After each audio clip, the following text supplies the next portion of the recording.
Good morning, happy Friday. I hope you're well. Let's try this again. This is round 2. My signal cut out from before. For some reason the signal's not very good here. Look at that sky. Anyway, how are you? Are you good? I hope you're well.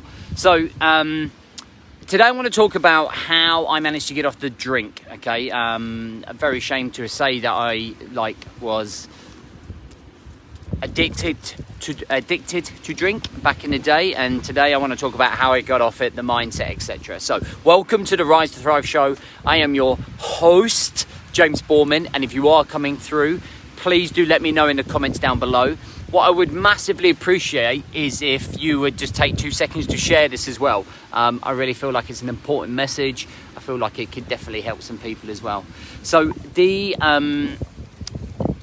thing was, when back in the day when I was here, come here, good morning, come back here. The thing is, back in the day when I was when I had left the military, it must have been I left in 2011, but this particular period where I started using alcohol to numb a lot of the stress and pain and suffering that I was going through, must have been around the end of 2012.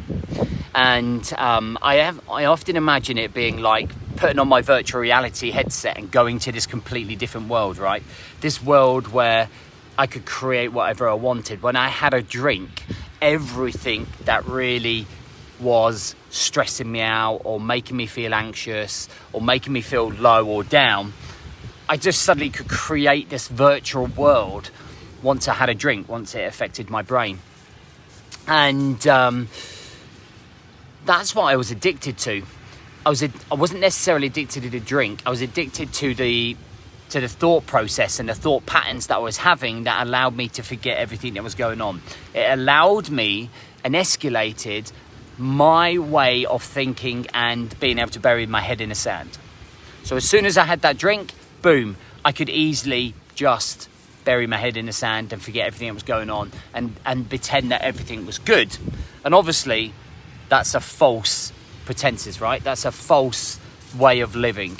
Because when we wake up the next day and we've got a hangover and we've got to grind it out at work again, the realities is that was just a quick fix, which is what a drug is, right?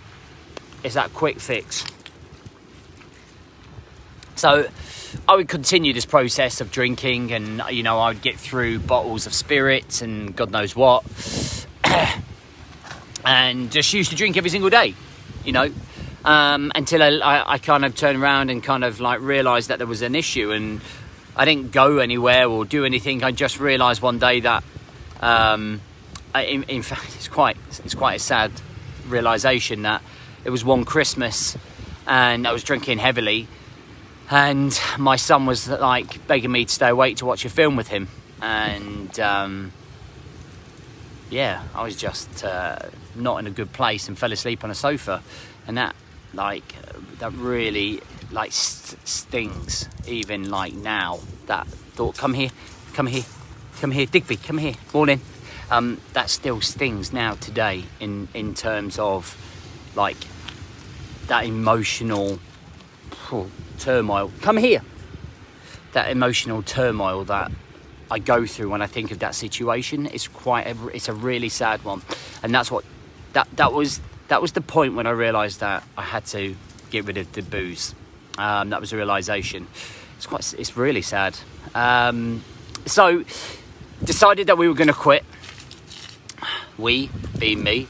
But it's very difficult just to quit, right? When you got so hooked on something, it's very difficult to get away from it. So I created what I called the 5K detox run.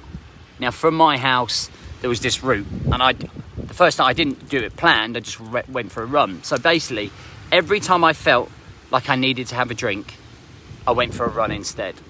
And I tried to distract the hunger that my brain and my mind had for booze by going for a run. Now, this worked well for me in a couple of ways. Number one, it allowed me to be able to move away from the bottle. And obviously, a lot of people today, a lot of people say, well, why is the booze in there? But it's easier said than done to pour it down the sink, right? So, gets me away from the bottle. It clears my mind.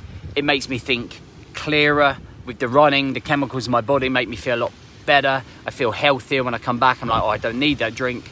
And guys, I'll tell you honestly, I reckon on the peak, I would hit that run at the weekend when I wasn't running 6 or 7 times a day, honestly. And it really allowed me to disconnect, right? And move myself away from the drink. And one day I come back from one of the runs and I still had alcohol because I was almost like a just in case. I'll keep a bottle just in case. And I come back and I must have had like 60 quid's worth of alcohol in terms of spirits sitting in the house. And I was like, oh, we'll keep these one day, you know. But what I had to change was my character. All right. So when anyone smokes, I always had this query and this theory is that you've got to change your identity about how you see smoking. And it's the same with drinking. So if someone offers you a cigarette, you turn around and you say, I'm not a smoker. You've identified that you are not a smoker. Or you might turn around and go, which brand are you? But when I start linking with my personality and who I am, I started to turn around and say, I'm not a drinker. I don't drink. And when I made that statement over and over and over again, it started to change my character, my personality, and my relationship with drinking. It wasn't a case of, what have you got? Maybe, maybe not. It was just a case of, I'm not a drinker. So that gave me the courage to be able to pour all of that alcohol down the drain. Like, literally just get rid of it. And after that day, I felt really empowered in terms of letting go of the booze. And it's the first time that I felt that I had control of the situation. And because I had control of the situation, I was able to feel much better about the way I live my life. Now, as a direct result, I was making much better decisions in terms of my life, in terms of showing up for work, in terms of my health, in terms of being a father. And I never went back to it in that respect. And it's not that I've been sober since then. It's just that now I really only drink on a Friday night. So I just had we're talking almost 7.5, 8 years ago this was when I probably said I had my drink problem. But there are lots of other elements of my life that I've been able to control that have helped me to be able to nurture me through that alcohol problem, or keeping me at bay from alcohol, because I feel that the more control we have of ourselves and the more control we have of our emotions in our lives, the less we need to resort to that. And I guess that's what I've tried to build up, and that's what I try to teach a lot of men, is that the more control we have, the less stress we allow into our lives, the less need for that booze. And that's kind of how I see it. And I've even got to the point now where actually I haven't drunk for the last 2 weekends and I don't feel like I need to. Do you know what I mean? And it's kind of completely shifted my mindset as I've got older in terms of drinking, is that I haven't been drunk for 3 years. I haven't been in that place where I felt uncomfortable and drunk for 3 years. And I've been able to let that go. So I just wanted to put this out there because I just wanted to hopefully inspire some people to be able to, who are going through a journey of quitting drink, who are in the process of trying to change the way they live their life, that it can happen. It's just perseverance. Believe your own message, believe where you're coming from, and really feel inspired about changing your life and making things happen. It doesn't come overnight. You've got to be relentless with it. All right, guys, listen, have an amazing weekend and I'll catch up with you soon.